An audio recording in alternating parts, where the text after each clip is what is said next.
Bismillahirrahmanirrahim. Assalamualaikum warahmatullahi wabarakatuh.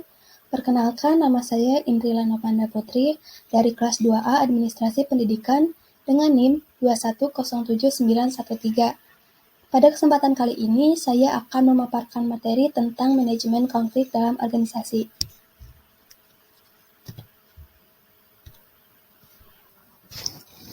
Yang pertama yaitu hakikat konflik dalam organisasi. Konflik secara sederhana dapat dimaknai sebagai suatu perselisihan di antara dua belah pihak yang ditandai dengan upaya menunjukkan perumusan secara terbuka atau dengan sengaja mengganggu pencapaian tujuan pihak yang menjadi lawannya.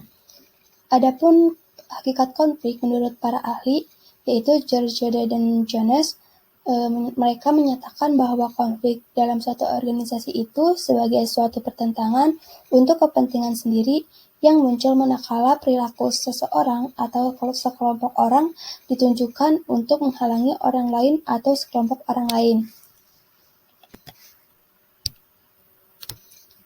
Sumber dari konflik menurut Robbins 1974 disebabkan karena sebab persaingan terhadap sumber-sumber, ketergantungan, kekaburan bidang tugas, problem status, rintangan, komunikasi, dan sifat-sifat individu.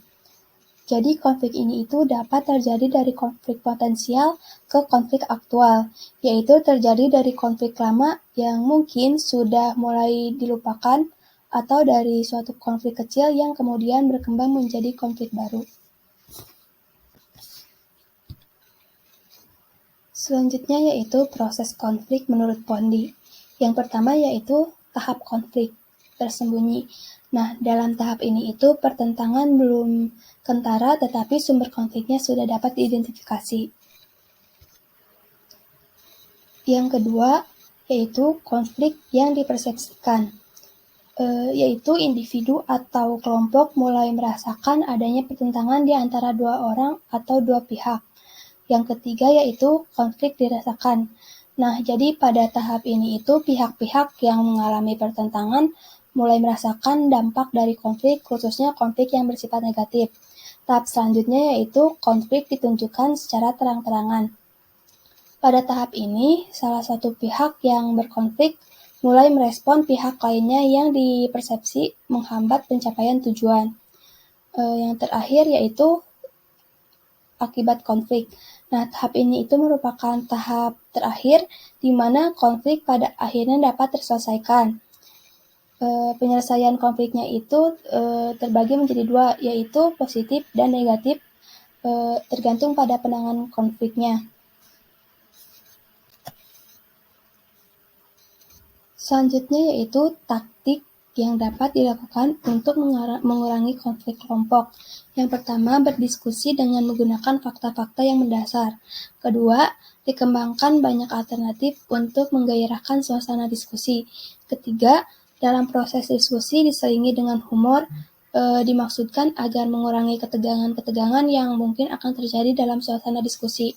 Yang keempat, diutamakan struktur kekuasaan yang seimbang. Selanjutnya yaitu bentuk-bentuk konflik organisasi. Yang pertama yaitu konflik tujuan. Nah, konflik tujuan ini terjadi antara tujuan individu, kelompok, atau antar organisasi. Perbedaan inilah yang akan memunculkan konflik sehingga harus ada upaya pemecahan masalah dari perbedaan ini. Selanjutnya yaitu konflik peranan. Nah, konflik peranan ini terjadi apabila seseorang atau sekelompok orang memiliki lebih dari satu peranan. Jadi perbedaan peranan ini akan menjadi konflik manakala membahas sesuatu atau mengelola yang sama atau berkaitan. Selanjutnya yaitu konflik nilai. Konflik nilai ini terjadi manakala individu atau sekelompok melakukan aktivitas yang tidak sesuai dengan nilai yang dianutnya. Yang terakhir yaitu konflik kebijakan. Konflik ini itu berakar dari keputusan organisasi dalam mengelola organisasinya.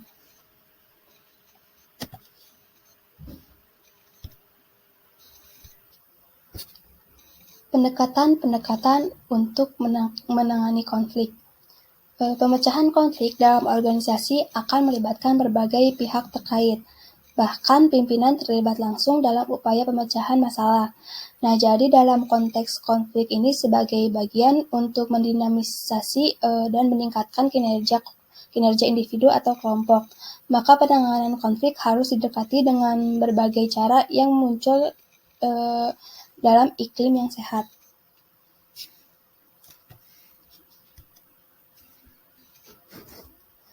Selanjutnya yaitu pendekatan untuk menangani permasalahan konflik dalam organisasi. Yang pertama itu berkompetensi. Nah, jadi kedua belah pihak itu harus saling bersaing untuk menjadi yang terbaik atau kompetensi sehat. Selanjutnya yaitu berkolaborasi. Nah, pihak-pihak yang sedang berkonflik ini saling bergabung dengan dilandasi keinginan saling memperhatikan untuk memuaskan kedua belah pihak sehingga konflik dapat diperkecil. Selanjutnya yaitu menghindar. Situasi di mana pihak yang satu menghindar untuk tidak melakukan konflik atau kontak dengan pihak yang menjadi lawannya. Selanjutnya yaitu mengakomodasi. Kegiatan yang menyelesaikan konflik dengan memberikan kesempatan atau tempat kepada pihak lain untuk mendapatkan apa yang diinginkannya. Yang terakhir yaitu berkompromi. Nah, situasi ini di mana setiap pihak yang berkonflik bermusyawarah untuk saling memberikan saran atau pendapat untuk mencari solusi atau jalan keluar. Selanjutnya yaitu hubungan konflik organisasi dengan kinerja. Hubungan antara konflik dan kinerja itu sangat erat, tetapi bukanlah suatu kondisi sebab akibat. Nah, jadi konflik organisasi itu dapat menyebabkan tingkat kinerja seseorang meningkat atau sebaliknya, tergantung pada sejauh mana sih pihak-pihak yang bersangkutan itu mempersepsikan konflik.